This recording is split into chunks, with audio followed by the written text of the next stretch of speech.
Greetings, mere mortals! A word more appropriate today than any other time. Welcome back to Monster Month. Yes, last week was Street Fighter, today it's Mortal Kombat. So meet Goro. This figure was released in 1994 and 1995 with all original body parts. Did I get that right? A Mortal Kombat figure from Hasbro with all original body parts? It truly is a Christmas miracle. Well, Halloween miracle anyway. Yeah, Hasbro really didn't have a choice here, considering what the character looked like. No previous G.I.Joe molds would really be useful. Though I'm still willing to bet some exec proposed just gluing extra arms on a road pig figure and calling it good or something. I mentioned this was from 1994 and 1995. That's because two versions were released. The original and a movie one. This one is the latter. It has slightly different paint applications. Both figures were only available in a 2-pack with Johnny Cage. Now, this figure. Look at that beef.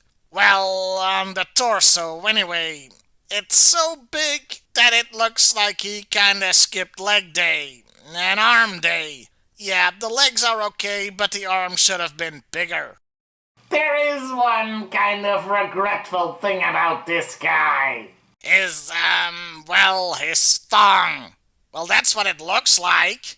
For some bizarre reason, they didn't make the whole waist piece covered in cloth, and that's disturbing. It's like you can see his dick fat and his ass fat. This makes it the most naked toy in Timmer's collection, so that's an achievement, I guess? Anyway, let's look at the detailing. The most impressive thing is definitely the head sculpt. It's very well done, and I love the stern look he has. The ponytail is also nice. The dark brown and green extra paint on the movie version is something I could have done without. It's more distracting than anything. The basic version was fine. And it doesn't make him more movie accurate. Now, if he had come with a pair of sunglasses to crush, that would have been ace. The yin-yang symbol on the belt is nice, as are the wraps on his feet. The main attraction of this figure are obviously the arms, as there's 4 of them. These arms, as well as the fact Goro is quite a bit taller than the other mortal combatants, is why they couldn't just use existing G.I.Joe body parts. And I'd say it was worth it. Though, like I said, the arms could have been bigger. Then again, this figure is already pretty top-heavy, and that would have made things worse. Then again, he's very stable standing up. The arms have the articulation of a G.I. Joe figure, as do the knees, but the upper legs only swivel and the torso can't twist. Also, he can move his head, but not very much. Another unique aspect is that, Okay, I can't think of a better way to say this. he's got 2 screw holes in his back. Yes, let it all out. I'm just mentioning it because otherwise people would ask why I didn't. Now, since he was part of a 2-pack, I can't say what accessories he came with, but his freaking Goro. Does he really need weapons? No, sir, he does not. Overall, this is a good figure, and probably the best in the whole Hasbro Mortal Kombat line, if for no other reason that it most resembles the actual character. Plus, it was unique, which greatly adds to the appeal. The limbs could have been beefier, but other than that, it was a great effort. With that, let's talk a bit about the character. He's a 2,000-year-old half-human dragon who became the Mortal Kombat Grand Champion 500 years ago by defeating then-champion Kung Lao.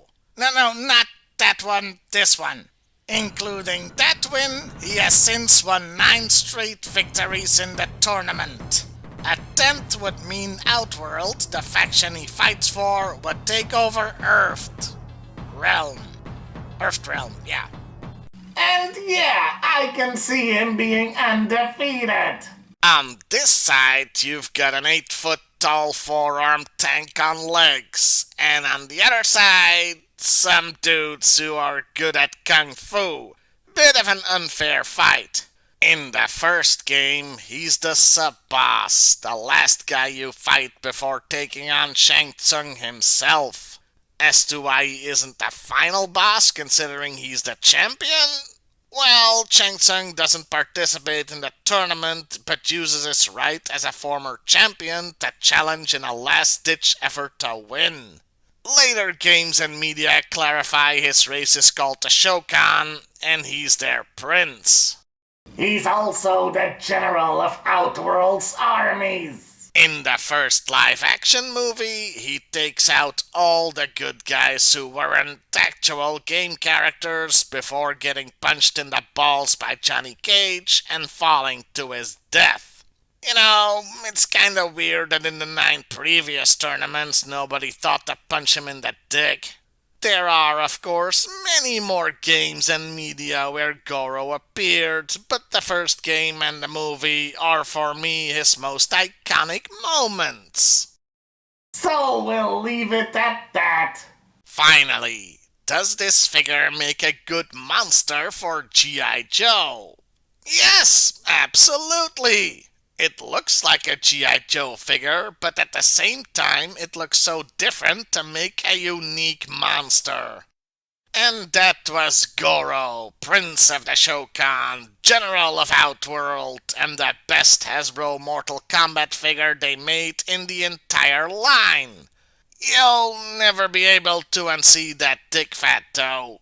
It will haunt you. Until next time, mere mortals. And remember, like, share, subscribe. It's so good.